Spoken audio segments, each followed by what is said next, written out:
두 번째 시간 하겠습니다. 첫 번째 시간 끝날 때 한 것이 2차 관계와 3차 관계 관계 있습니다. 2차 관계부터 그림 그리고 이렇습니다. 한번 더 오셔야 돼요. 하기 시작했는데 2차 관계, 2차 관계, 3차 관계, 3차 관계. 2차 관계를 가장 쉽게 생각하면 이렇습니다. 카페에 어떤 두 사람이 카페에 이야기하고 있습니다.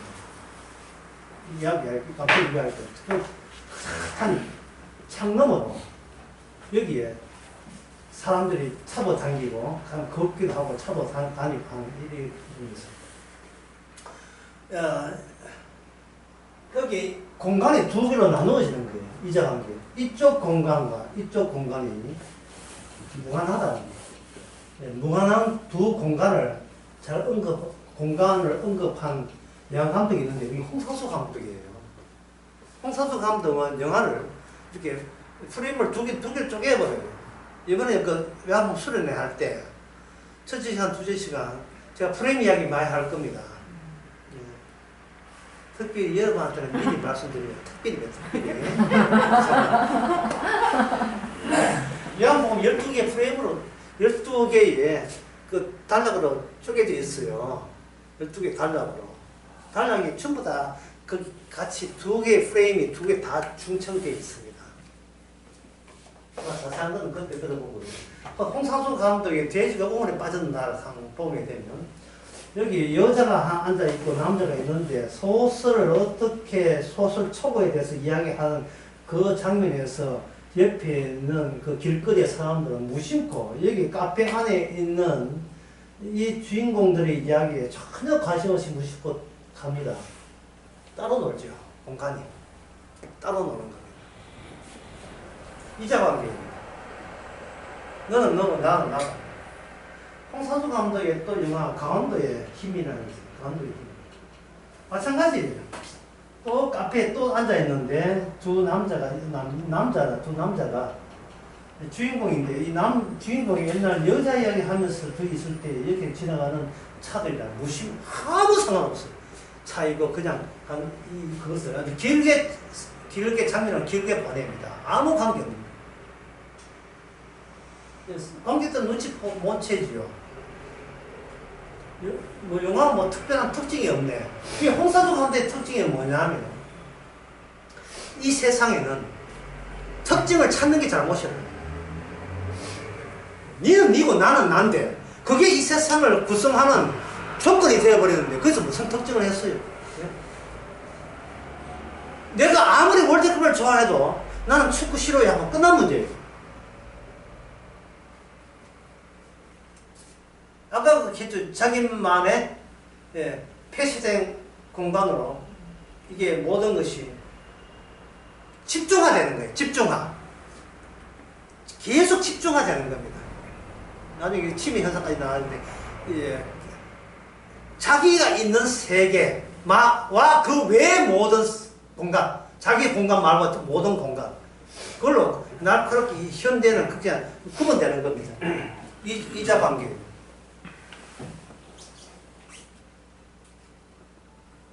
그래, 이래 되다 보니까 뭐냐면, 문제점이 모든 것이 획일화된다.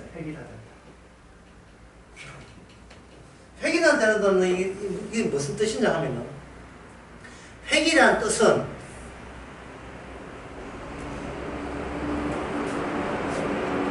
기하학적으로 세상을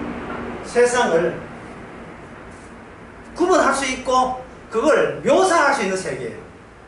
묘사하는 세계. 이 세계가 뭐 뜻이냐 하면, 제가 질문을 던질 테니까 한번 답변해 보세요. 아주 쉬운 질문입니다. 또 남자가 결혼을 했어요. 살림집을 차립니다.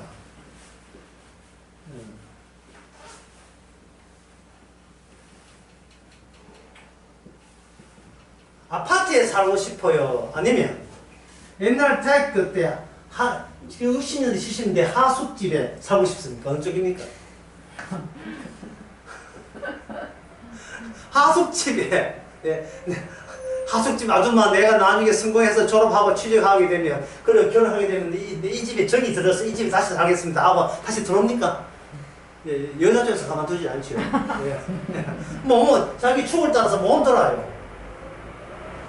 자, 그러면 이 밑에 옛날 60년대, 70년대 하숙집에 못 들어오고 아파트에 살고 싶다, 아파트에. 예. 그것도 신축 아파트 있잖아요.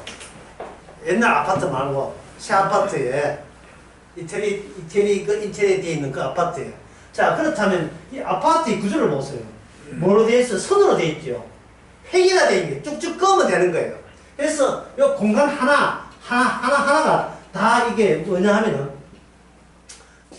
각각 절단된 이렇게 따로 설정된 공간들이죠.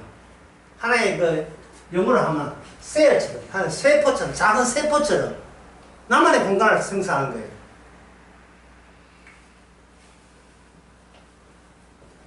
그러면 여기서 네 어디 사냐고 하면 몇 도에 사나요? 몇 도, 숫자로 표현을 할 수가 가능해요. 몇 도. 나는 강원도 하숙집 살아요. 이게 안 돼. 몇 도로 끝나버립니다.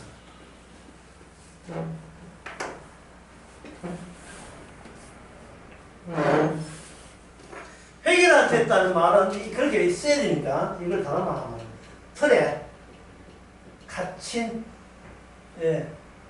생활을 중요한 것은 이걸 자처한다는 거예요. 이걸 자처한다는 거예요. 획일화된 틀에 갇힌 생활을 스스로 원하고 있다는 거예요. 그러면 이게 기하학적이에요. 기하학적 공간이잖아요. 기하학적 공간. 수학의 도형 있잖아요. 도형으로 묘사되는 그런 생활이죠. 기하학적 세상이죠.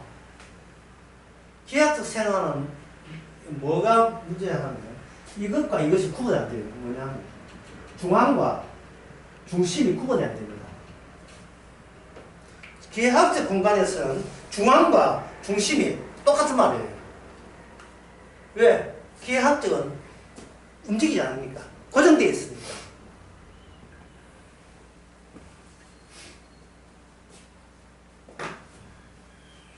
기하학적 공간을 다른 묘사를 하면 이렇습니다. 이거 관악산 있고, 관악산 남쪽에 있습니다. 강강 흐르고 서울, 관악산 이렇게 있고, 여기 부악산 있죠. 그 사이에 서울 시간이 형성되어 있지 않습니까? 그러면 서울에 획일화 하면 어떻게 돼요? 강남 쪽 하나에 한 덩어리 떼낼 수 있죠, 강남. 예. 그 다음에 강남 이쪽은 강서, 예. 강서, 송파구. 서울 좀 살아봐야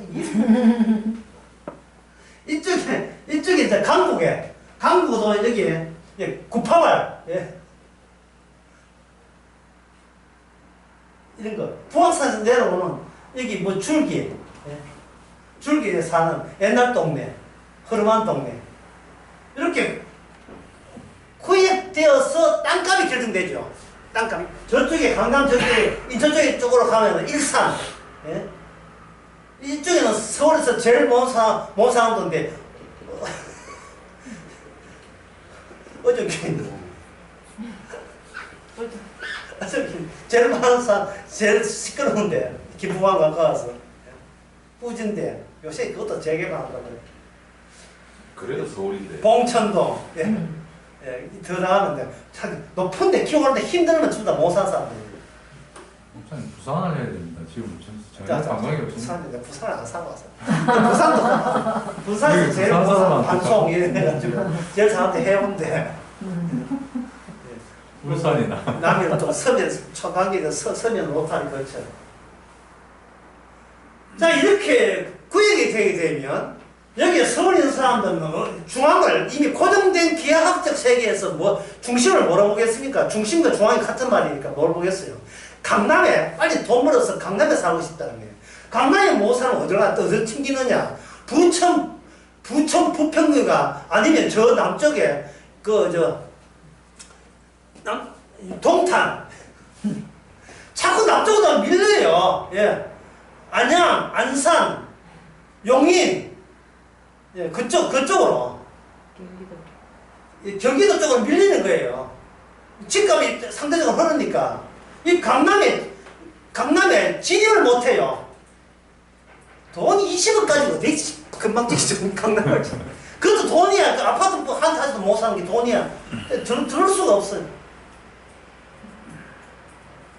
이미 기하학적으로 중심과 중앙이 확정되어 있습니다. 이 중심과 중앙이 기하학적으로 확정된다면 이 세상을 뭐라 본다고? 고정적으로 보는 거예요. 그 고정적 속에 하나의 기획된 잣대된 내 하나 산다면 그 인생의 삶의 목표도 고정적이 되어 있습니다. 어떻게 하면 이 세상의 중심지에서 사느냐. 중심지에서 사느냐.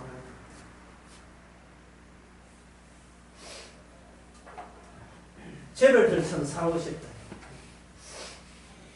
그냥 스레실에서 5천억, 6천억을 그냥 벌고 그냥 날리고 이 2주째에 4조를 버는 사람이 있어요. 2주째 4조. 예. 재벌집 막내 아들은 2주에 4조 벌었습니다. 송중기가.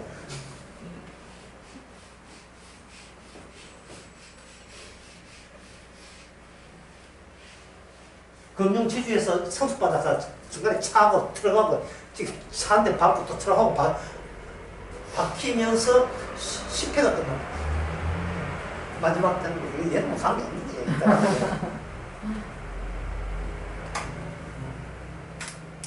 그러니까 이미 악마에 속한 인간들은 별거 없어요. 똑같이 생각합니다. 이 세상의 중심에 살고 싶다. 미국에 잘 사는 동네에 합류하고 싶다. 쉽게 하는 거 없느냐? 유튜브 하면 된다. 이런 이미 네 생각이랑 내 생각에 차이점이 없어요. 거기에 도달하지 못해서가 문제지. 그러면 그러한 자세를 가지고 그것을 대물림합니다. 자식을 닥달내죠. 네 변두리에서 빌어먹을래? 중앙에 살래? 이래서 중심에 가서 살래? 이런 식으로 자식 정신을 세뇌를 해버리죠. 조정을 하게 됩니다. 아빠의 이름으로 악마의 일을 계속하게 됩니다. 아빠, 엄마 이름이지만 그 안에 악마가 다스리고 지배하는 거예요. 그럼 그 자식은 교회 언제 나와 예수 언제 믿는 그 고2로 끝났어요. 고3은 식심 중에 되니까 그도 빠이빠이 합니다. 아빠, 엄마한테는 이 교회 복음이라는 것은 그다지 중요한 게 아니구나. 그럴 때 아이는 어떤 마음의 기쁨을 얻습니다. 왜냐하면 평소에 악마의 마음을 부모로부터 태어났기 때문에 예수 없는 세계가 그렇게 편할 수가 없어요. 예수 없으면 이제 지 마음대로 할 수 있고 가서 갈 사람이 없어요. 그래서 이렇게 보면 돼요. 이자 관계에 있어서 콩상수 감독의 그 영화처럼 카페에 있는 것은 주인공 그 바깥에 걸려 있는 것은 비추는 것은 행인 완전히 구분되어 있습니다. 구분되어 있는데 이것이 이 유창같이 이것이 뭐냐 흐릿하다.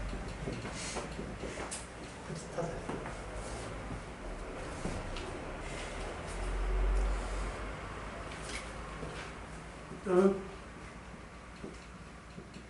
뿌옇다. 인간은 자기 생각에 있으면 남들 생각은 뿌옇다고 흐릿해요. 희미하게 보인다. 안개 낀 것처럼. 모든 것이 뭐냐? 자기 빼놓고 모호한 세계. 모호한 세계. 모호한 세계니까 이게 무엇이냐면 꿈처럼 여겨지는 거예요. 꿈처럼. 그런데 이 꿈, 내가 가진 이 꿈이 주님의 언약의 특수성이 하면 이 꿈을 뭐로 박살내느냐? 예수님의 상처로 박살내버려요. 예수님의 십자가 상처는 인간이 갖고 있는 모든 꿈을 다 차단시켜버립니다. 꿈은 그냥 꿈이었을 뿐이다. 이렇게 되는 겁니다. 흠한 꿈이죠. 그러면 이게 신약의 십자만 그러냐 구약이 있느냐? 구약이 있습니다. 전도서에 있습니다. 찾아보겠습니다.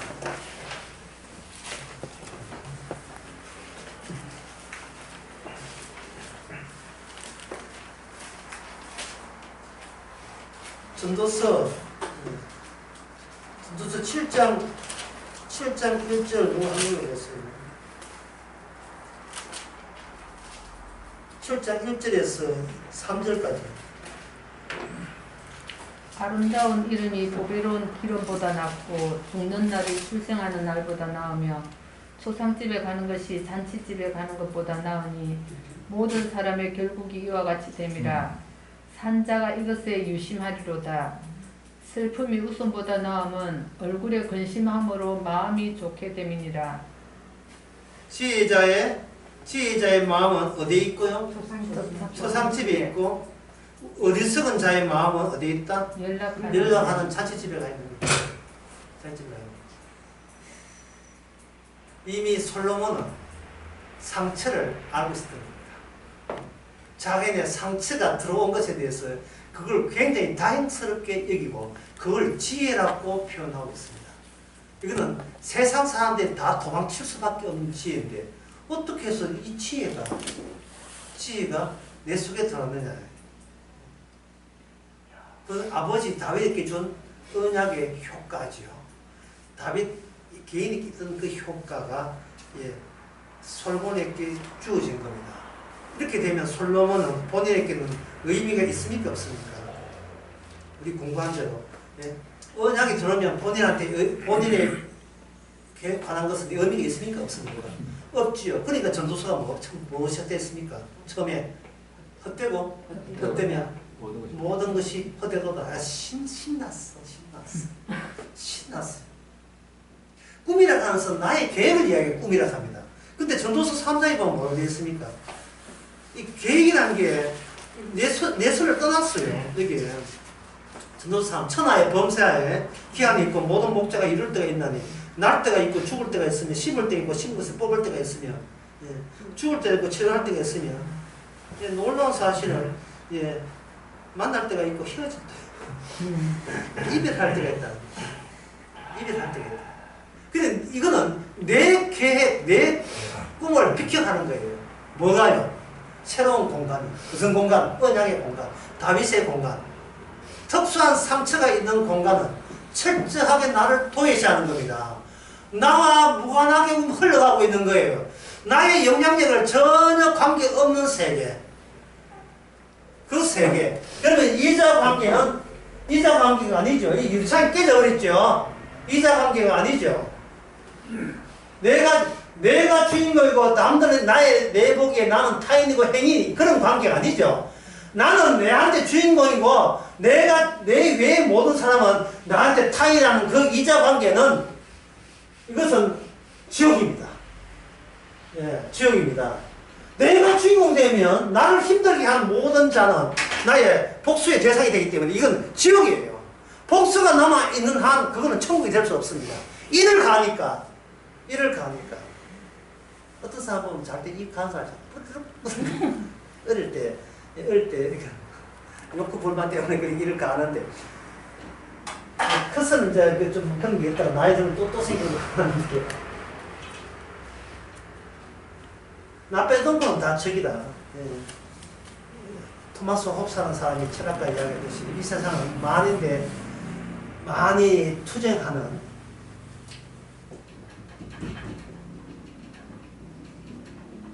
투쟁장이 인간은 없고 뭐가 있다? 개들만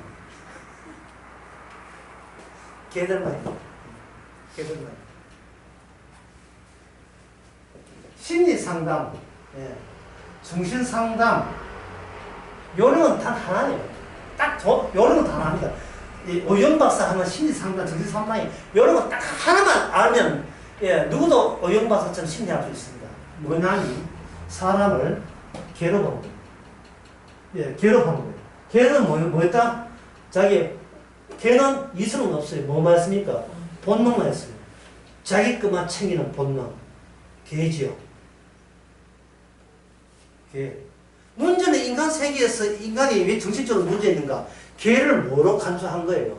사람으로 간주한 게 문제가 된 겁니다. 개보다 더 못한 게 인간인데 마치 개 위에 사람인 양 여겼던 것이 모든 정신 구조가 완전히 다 부서진 거예요. 본인을 아야만 되는데, 나를 괴로우면 되는데, 자기를 사랑하는 순간 정신병거리는 거예요. 정신병거리는 거예요. 모든 정신병은 뭐냐? 본래의 자기 모습을 찾아가지를 않는 게, 찾아가지를 못하는 게 그게 정신병입니다. 자기는 사람이고 싶은데 실제로 육신은 뭡니까? 개 같은 본성만 튀어나오는데 이걸 억지로 억압, 프레스 억압을 하니까 프로이드 이론에 의하면 억압이 뭐 됐다? 참지 못하고 꿈으로 튀어나오고 평소에 낮에도 튀어나오면 그게 남에게 피를 주는 정신병자가 되는 거예요. 칼 들고 미친 개다리 칼 들고 죽으라고 달렸는 거예요. 개는 뭐가 중요합니까? 몽둥이가 약이죠.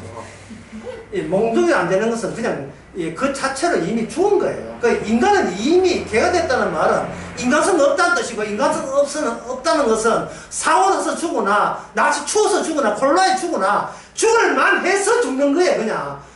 인간이 죽는 것은 하나님 모시기 정당한 조치입니다. 인간도 아닌 게 왜 살라지? 산자의 땅이라 땅이 그 성경에 보면 산자의 땅이 있잖아요. 나머지가 뭐가 되겠어요? 언약 안에는 산자의 땅이라 하면서 언약 밖에는 무슨 자의 세계입니까? 죽은 자의 세계죠. 그 전도서는 그걸 알아라는 거예요. 네 본성을 찾아라. 초상집이 네 본모습이 거기 있다는 거예요. 초상집에 걸려있는 그 영정사진, 그 영정사진이나 지금 그걸 조문하러 가는 내 얼굴이나 결코 그것은 분리되어 있지 않다는 거예요. 동일하다는 거예요. 죽은 자가 산 자가 동일하는 거예요. 언약에서. 이 교회에 와서 무슨 생각하는지 모르겠어요. 예. 성경 보면서 무슨 생각하는지 모르겠어요. 성경을 볼 때 자기 거울 보듯이 봐요. 뭐 좋은 거 없나 싶어서. 예? 내가 사람답게 살려면 뭘 하느냐. 사람이 아닌데 무슨 사람답게 어디야. 사람이 아닌데. 식구가 내 식구다. 그 엄마 개 2마리하고 자식 개 2마리 4마리 4마리예요. 자꾸 사람을 하니까 교회 목사가 사기를 치는데 딱 적합한 거예요. 존귀합니다. 뭘 개코로 존귀해. 존귀할 때는 지옥을 만들지 말지요. 한번 딱 놀려 따져보세요. 그렇게 하나님이 인간을 존귀하고 사는 다음에 지옥을 만들지 말아야죠. 자기 여호와 정의한테 가세요. 지옥 없다는 주장하는 교파 여호와 정의. 그렇게 우리 논리에 맞잖아요, 그래. 네? 주님께서 사랑의 하나님을 오셨다고요? 그러면 주님께서 십자가는 왜 생겼는데요?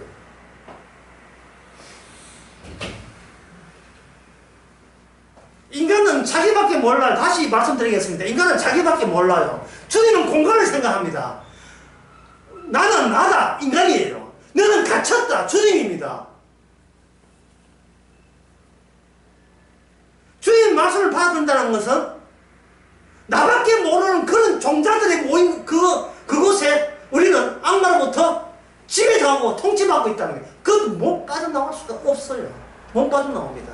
자, 지금부터 이야기하는 것은 못 빠져나오는 곳은 어떻게 빠져나오냐 그 문제예요. 못 빠져나오는 것은 어떻게 빠져나오냐 그 문제를 한번 보겠습니다. 자 2자 관계 했죠. 2자 관계 분명 알았죠. 뿌옇하다. 희미하게 보인다. 나만 몰두한다. 내 인생만 챙기면 그만이다 생각. 타에 대해서 아무것도 아는 거 없어요. 나만 알면 되니까요. 그리고 남을 안다고 해서 뿌연 그 유리창 넘어서 해봐야 몰라요. 자기도 모르면서 남까지 더 노골적으로 지가 개라는 것도 모르고 남 개만 보여도 안 되겠죠. 2자 관계 되죠. 3자 관계입니다. 3자 관계는 2자 관계의 세계에 존재하지 않아요. 존재하지 않습니다. 예수님께서 오실 때 그 예수님 아는 친척들이 예수님을 보고 뭐라고 평가했습니까?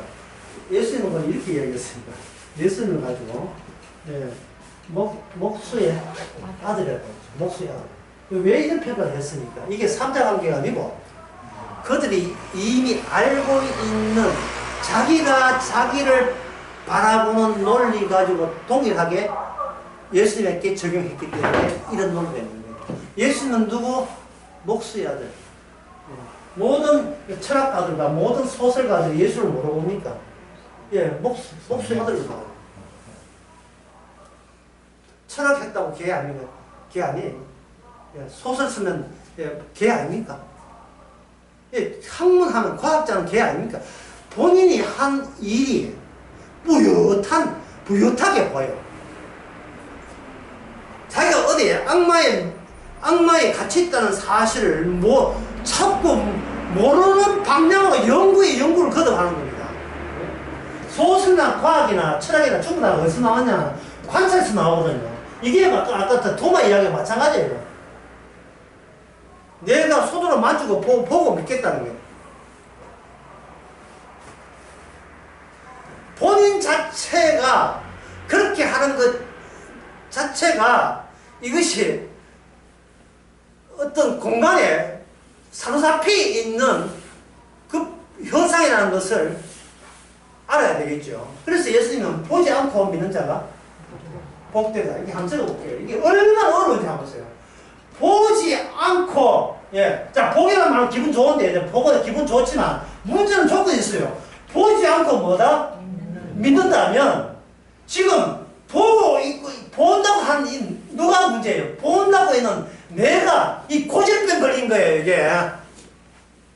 보고 판단하겠다는 내가 이게 문제거리예요, 이게. 내가 나한테 내 창의 요소를, 내라는 자체가 내한테 창의 요소예요.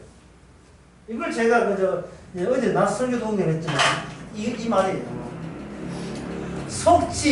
그 누구로부터 속지 않으려고 하니까 이미 속은 자입니다. 본인의 의미와 가치를 계속 고수하는 거예요. 나는 제대로 된 판단을 하면서 살고 싶다. 이 자체가 속어가는 거예요, 이게. 우리는 판단할 자격도 없어요. 어제 낮 설교 때 마지막에 뭐 했냐 하시면 바로 강도 만난 사람이었겠죠. 강도 만난 사람이 그냥 죽도록 맞았어요. 그 죽어가고 있어요. 끝이에요. 그냥 지나가면 괜찮아요. 그런데 어떤 사마리아인이 어떻게 합니까? 그냥 지나가지 않고 건지잖아요. 그게 뭐냐 하면 내가 기대하지 않고 예상 못한 이웃 사랑에 적용이 되어버려요. 그래서 구원받는 겁니다. 그 이웃이 누굽니까? 예수님 바뀌었죠. 그래서 자기를 건져준 예수님이 종속된 새로운 삶이 시작되는 겁니다.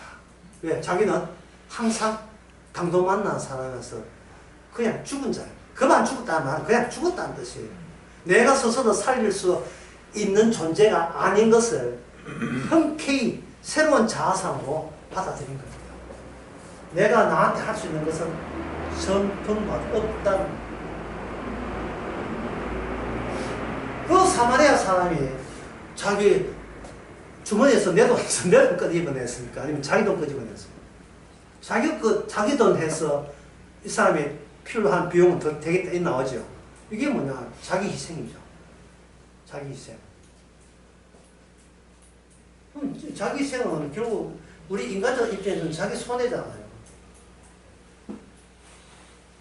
그 손해의 끝은 뭡니까? 손해의 끝은 뭐냐면 자기 말손이에요. 주께서 이 길을 자신에서 가신 거예요. 이제 말소를 말하면 뭐 뜻인지 아시겠죠? 자기가 없어지는 거예요. 말소. 네. 말소. 듣기 말소하는 말이 있잖아요. 또 부동산으로 해야 이해잖아요. 자기 말소. 다른 말 하면 추방된 신체. 같이 안 놀아주는 신체, 추방된 신체. 윤정동 말소. 네, 윤정동 말소. 추방된 신체. 이게 이제 주님 가신 겁니다. 아, 누구도 흉내낼 수도 없고, 따라할 수도 없는 겁니다.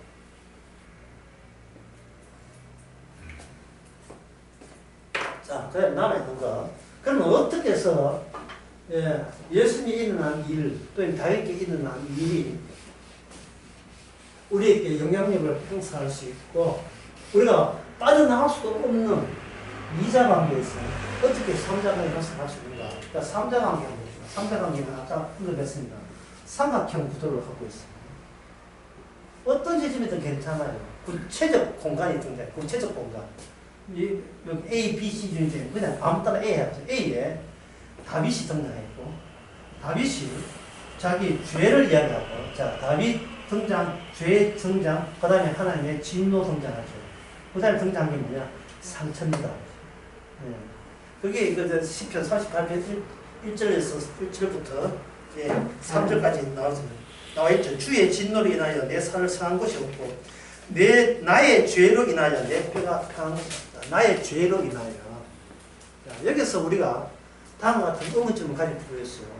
다윗이 시편에 나온 다윗은 실은 그 안에 누가 계시다? 예수님이 계시다. 근데 문제는 우리가 아는 예수님은 죄가 없어요.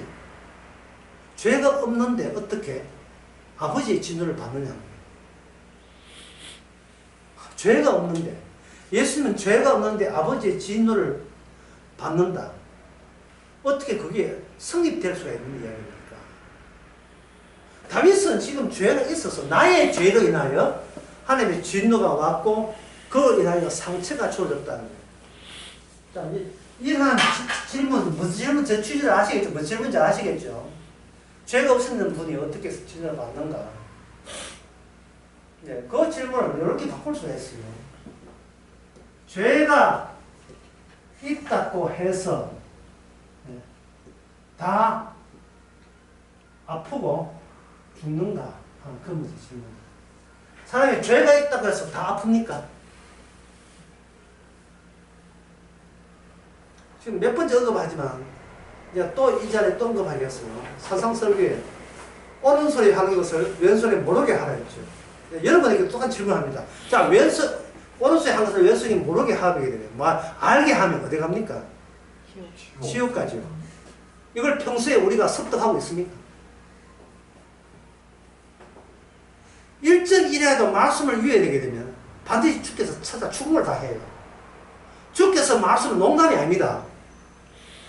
네 오른 눈을 범죄하거나 뭐라 했습니까? 빼버려 했죠. 인간이 지키냐 안 지키냐는 그건 나중 문제예요. 중요한 것은 인간이 지킬 수 있으니까 명령하는 게 아니에요. 아버지의 명령을 그냥 주는 거고 그 명령에 대해서 그 책임을 누가 지느냐? 예수님 홀로 져요. 홀로 져요.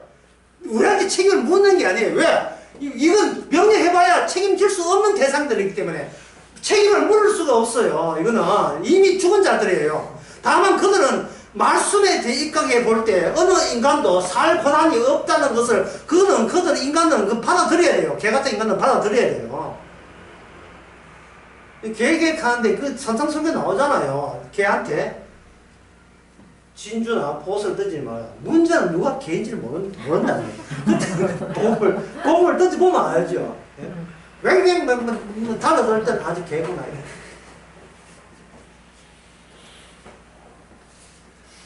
죄가 있다고 해서 다 아프고 죽습니까? 이게 바로 다윗의 특수성이에요. 다윗의 언약적 특수성이 뭐냐? 죄졌는데 하나님이 가만두지 않고 다윗을 쳤다는 사실이에요. 이게 놀라운 기적이에요. 아직 기적 하나 더 남아 있습니다. 그 기적 남아있는 기적이 바로 10편 38편 18절에서 20절에 나옵니다. 18절에서 20절. 이거는 특수한 사람에게 일어난 현상인데요. 뭐냐면 내가 죄가 있어서 하나님이 진노를 받죠. 누가? 다윗이 받죠. 그래서 다윗 상처를 했잖아요. 38편 17절에서 마지막 23절까지 여기 하나 더 추가가 됩니다. 요 파란 걸로 쓸게요. 파란 걸로. 여기 해야 오늘 강의가 마무리가 돼요. 정답이 된다고. 이게 뭐냐? 여기 바로 선입니다.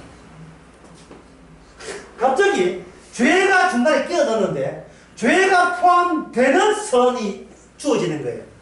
이건 인간 세계에서 선악과 따먹은 인간 세계에서는 지식으로서는 상상이 없습니다.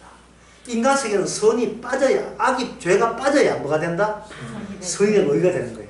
그러나 하나님의 언약 세계에서는 죄가 들어가야 이 선이 돼요.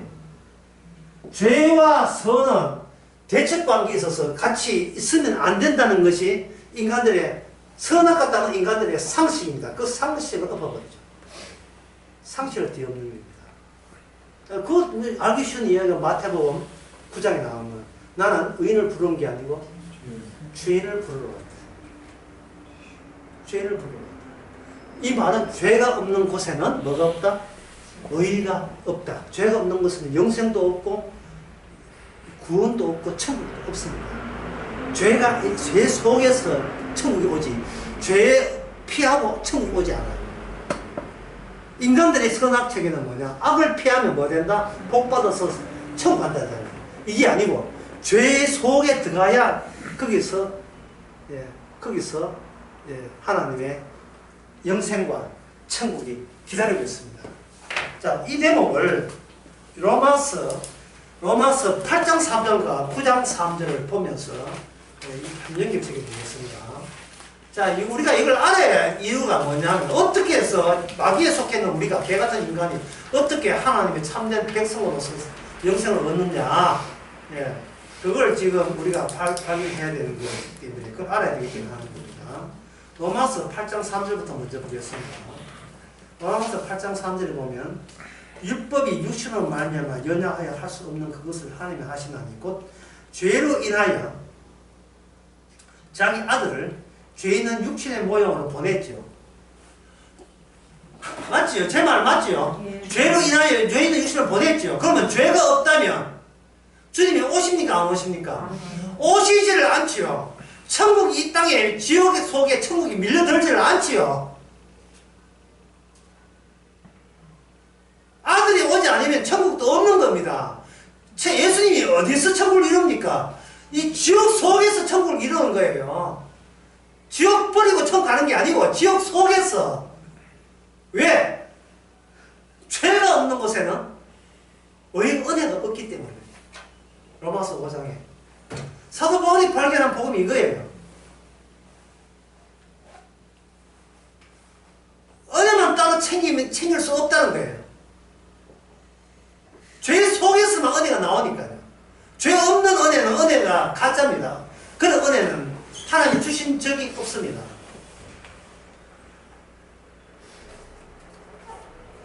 이걸 알았던 사도 바울이 9장 3절에서 이렇게 이야기합니다. 9장 3절. 똑같은 3절이에요. 9장 3절. 이것은 9장 2절에 보면 자기가 알게 된 것이 자기의 지혜가 아니고 성령이랍니다. 성령 안에서 내가 증거하는 것은 이 성령이 하는 거예요. 사도 바울이 똑똑해서 공부 잘해서 하는 게 아닙니다. 머리 좋아서 하는 게 아니에요. 성령께서 알려준 바에 의하면 내가 나의 형제 고렙 친척을 위해 내 자신이 저주를 받아 그리스도에 끊어질지라도 원하는 바다. 여기입니다. 저주 속으로 더하기를 본인이 원하고 있는 거예요. 예, 극렬하게 저돌적으로 사고난 차량 속에서 누굴 끄집어내는다? 하나님의 가족을, 가족에 속한 사람을 묻지도 따지 않고 끄집어낼 수 있다면 내가 그 사고난 차량 속에서 청소로 제가 들어가기를 원합니다. 들어가기를 원합니다.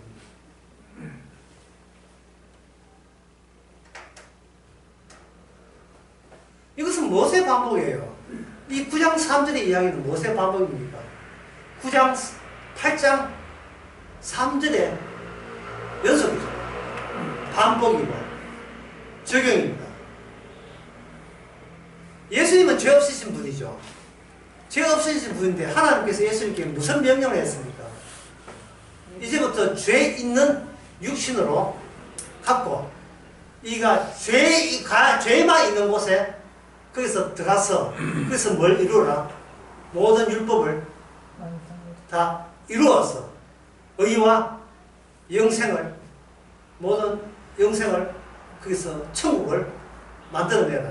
이게 예수님께서 아버지한테 받은 사명입니다.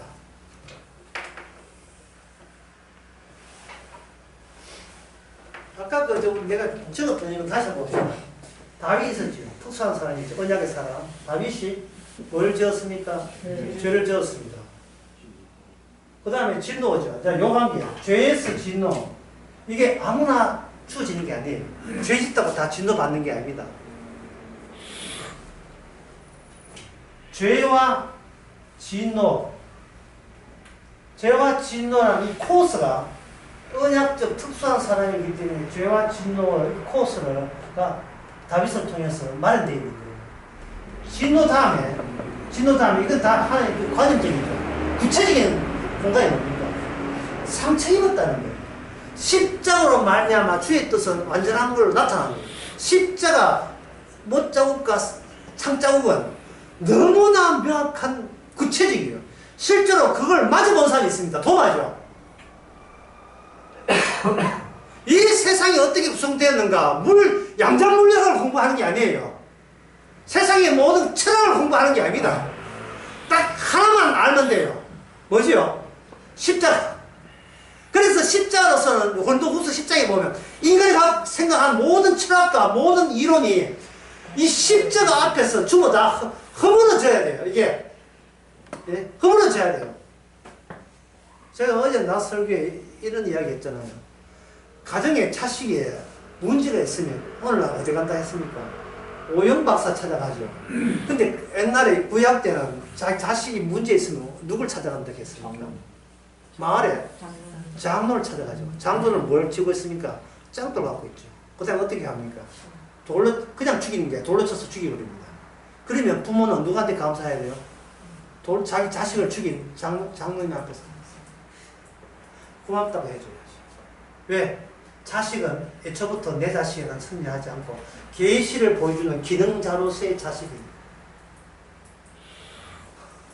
그게 이 전체의 공간이 무슨 공간입니까? 율법의 공간이죠.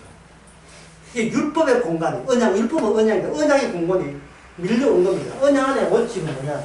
죄 있는 곳에 뭐가, 그 다음에 돌로 쳐 죽이다. 죄 있는 곳에 뭐가 있다? 진노.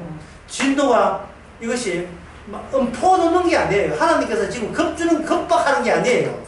구체적인 사례로서 다윗에게 상처가 주어집니다. 상처가 주어지니까, 그 전에 다윗과 친구들과 다윗 아는 사람이 함께 같은 공간이라고 자부하면서 있었지요. 아까 첫째는 했잖아요. 그럴 때 함께 있을 때 이 다윗과 함께 있던 사람들의 의식과 사고방식과 삶의 원칙은 뭐였습니까? 선한 자는 뭘 받고 복을 받고 악한 자는 뭘 받고 저주받고 이 선악 체제 속에 있었죠. 지금 제가 아까 문제는 뭐냐, 어떻게 하면 지옥에 빠진 우리가 천국을 가느냐, 지금 그 문제잖아요. 그러면 그 문제인데 이 말을 달리 표현하면 어떻게 나에게 뒤집어 씌운 선악체제에서 어떻게 우리가 돌파할 수 있고 빠져나갈 수 있느냐, 그 문제예요. 그 문제. 어떻게 빠져나갈 수 있어요? 못 빠져나가죠. 빠져나갈 수가 없지요. 그런데 다윗이 하나의 특수한 사람으로서 상처를 했단 말이죠. 상처를 하니까 상처 다음에서 뭐가 생겼습니까? 기존의 인간 세계에서, 인간 공간에서 상상도 못하는 뭐가 생겨요? 선이 나온 거예요. 그 제목을 한번 48편의 마지막에 읽어보겠습니다. 분명히, 다시 제가 또 당부합니다. 분명히 지금 다윗은 죄졌죠. 죄졌기 때문에 하나님이 진노받았잖아요. 그런데 여기 38장 2절에 뭐 하면 또 악으로 선을 갚는다는데 내가 선을 쫓는 연고로 나를 뭐 한다? 대적한다. 어쨌든 저때 그들은 나를 떠났다는 겁니다. 떠난 이유가 뭐냐? 내가 내 죄로 말미암아 하나님의 진노가 구체적인 현상을 만들었고 그것이 나에게 상처가 생겼으니까 그로 인하여 그들이 나를 떠나버렸는데 이로써 공간이 구체적 공간에서 3사적 공간으로 분리된 거예요. 분리되면서 다윗은 사각형이 남아있는 거예요. 사각형에 사람은 떠났죠. 떠났으니까 이 자리가 뭡니까? 비어있죠. 다윗과 함께 비어있잖아요.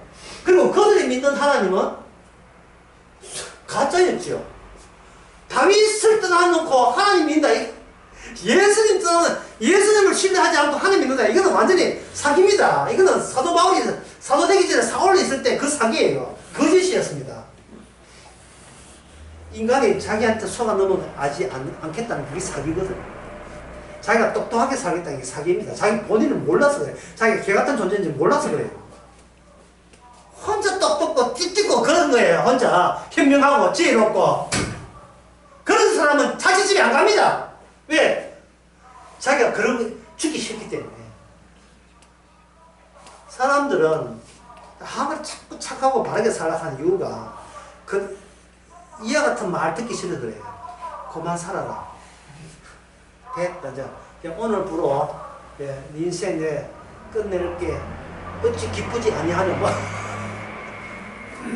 그래 될까봐 예, 흑염소 먹고 계속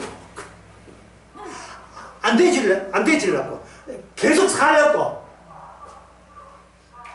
어제 낮에 했죠. 인간이 계속 살고 내가 여기 우리가 있는 이유 그에 대해서 답변할 사람은 아무도 없다고. 내가 왜 있지를 질문 안 해요. 정답은 뭐냐? 내가 악마의 일을 대비하고 있다는 사실을 증명하는 그것이 들키지 않고 있어. 악마와 내가 한 통속이라는 것을 내가 부정하고 있어요.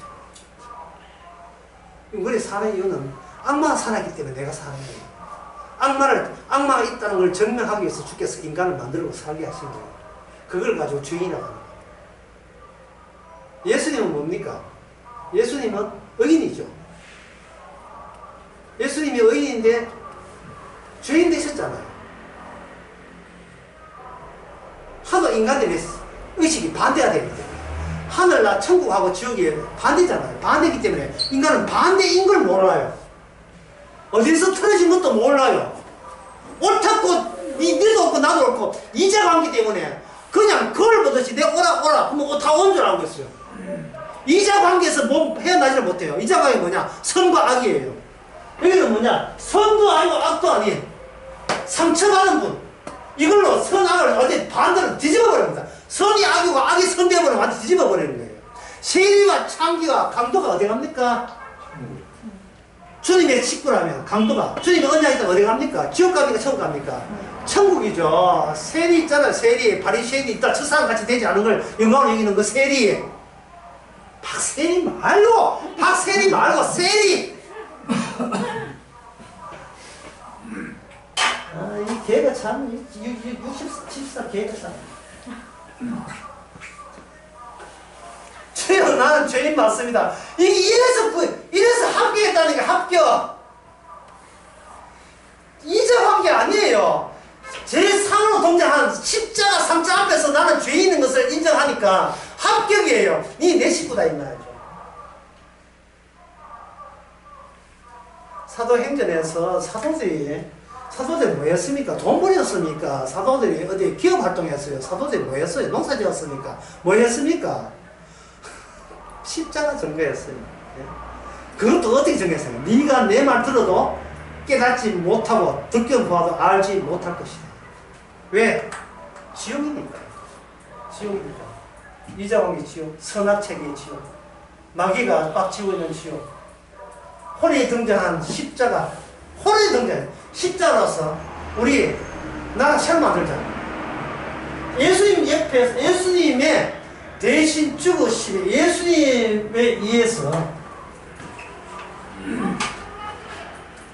예수님의 영이 임한 사람, 예수님과 창세에서부터 한 식구였습니다. 여기 인간 자리에 사도 바울 집어넣고 사도 베드로 집어넣는데 오늘 우리 집어넣기를 바랍니다. 그리고 사람들이 몰랐던 하나님, 예수님한테 아버지도 아버지. 이래서 아버지하고 예수님하고 우리하고 모두가 이 안에서 뭐한다? 하나가 되는 거예요. 이게 바로 요한복음 17장에 나오는 아버지와 아들이 하나 되고 너희들이 하나 된 것처럼. 요한복음 14장에 성령이 오게 되면 아버지가 내가 하나 된 것처럼 너희도 그하고 같이 버려두지 않고 내가 하나가 되는 거예요. 이거는 이자 관계와 삼자 관계예요. 십자가 중심의 세계입니다. 어린 양의 희생의 중심이에요. 어린 양의 보호자가 보인다고 되어 있어요. 요한계시록에 보면.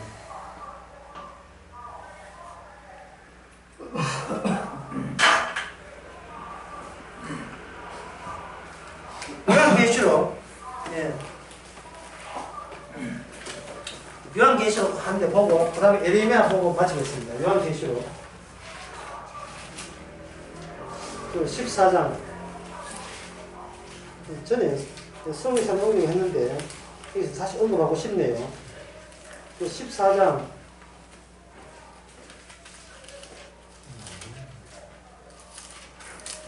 14장.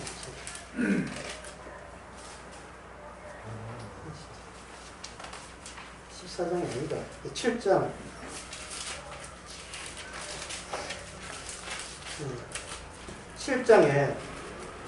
7장 13절에 장모 나오죠. 장모.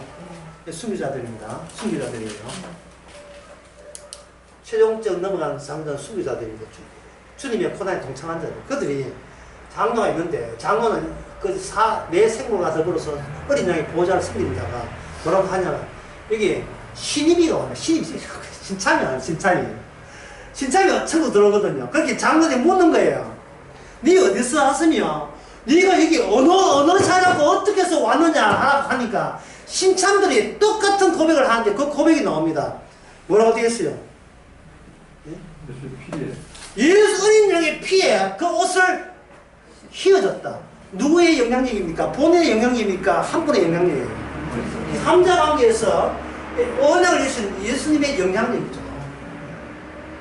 예수님의 영향력입니다.